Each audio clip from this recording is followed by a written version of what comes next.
वर्ष का 13वां इतवार। पहला पाठ राजाओं का पहला ग्रंथ अध्याय 19 पद संख्याएं 16 और 19 से 21 तक। एलीशा उठकर इलियस के पीछे हो लिया। प्रभु ने एलीशा से कहा, जाओ और आवेल महोला के निवासी शाफाट के पुत्र इलियस का अभिषेक करो, जिससे वह तुम्हारे स्थान पर नबी हो। इलियस वहाँ से चला गया और उसने शाफाट के पुत्र एलीशा के पास पहुंचकर उसे हाल जोतते हुए पाया। उसने 12 जोड़ी बैल लगा रखे थे और वह स्वयं 12वीं जोड़ी चला रहा था। इलियस ने उसकी बगल से गुजरकर उस पर अपनी चादर डाल दी। एलीशा ने अपने बाल छोड़कर इलियस के पीछे दौड़ते हुए कहा, मुझे अपने माता पिता का चुंबन करने दीजिए, तब मैं आपके साथ चलूँगा। इलियस ने उत्तर दिया, जाओ लौटो, तुम जानते ही हो कि मैंने तुम्हारे साथ क्या किया है। इस पर एलीशा लौटा। उसने एक जोड़ी बैल मारा, हल की लकड़ी जलाकर उनका मांस पकाया और मजदूरों को खिलाया। मजदूरों के खाने के बाद एलीशा उठ खड़ा हुआ और इलियस का नौकर बनकर उसके पीछे हो लिया। यह प्रभु की वाणी है। दूसरा पाठ। पाप हमें गुलाम बना देता है। हमें पाप से बचकर भातृ प्रेम के कार्यों में लग जाना चाहिए।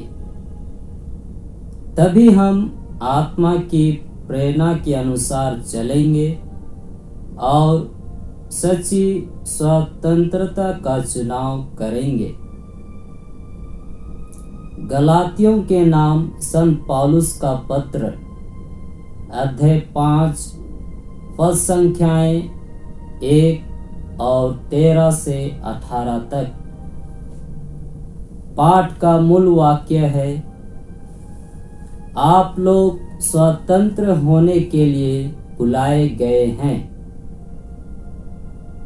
मसीह ने स्वतंत्र बने रहने के लिए ही हमें स्वतंत्र बना दिया है।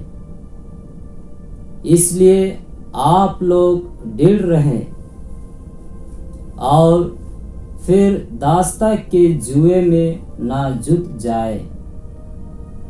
भाइयों, आप जानते हैं कि आप लोग स्वतंत्र होने के लिए बुलाए गए हैं। आप सावधान रहें, नहीं तो यह स्वतंत्रता भोग विलास का कारण बन जाएगी। आप लोग प्रेम से एक दूसरे की सेवा करें, क्योंकि एक ही आज्ञा में समस्त संहिता निहित है, और वह यह है, अपने पड़ोसी को अपने समान प्यार करो।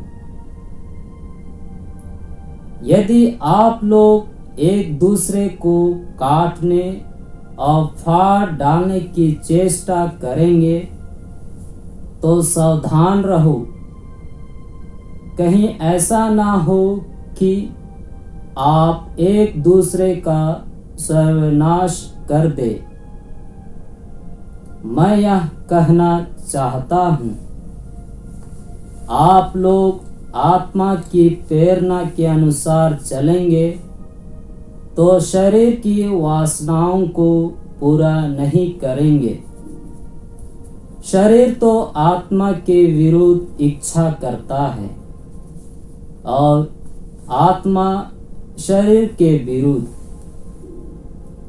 ये दोनों एक दूसरे के विरोधी हैं। इसलिए आप जो चाहते हैं वही नहीं कर पाते हैं।